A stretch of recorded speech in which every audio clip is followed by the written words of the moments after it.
చేస్తున్న వాళ్ళైతే కింద కామెంట్ సెక్షన్లో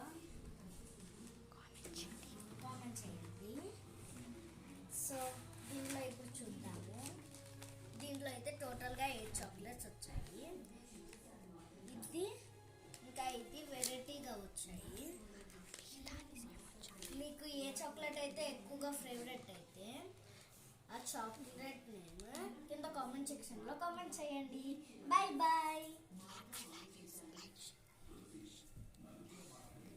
like, share, subscribe to Anshu and Nehal Talks. Bye bye bye.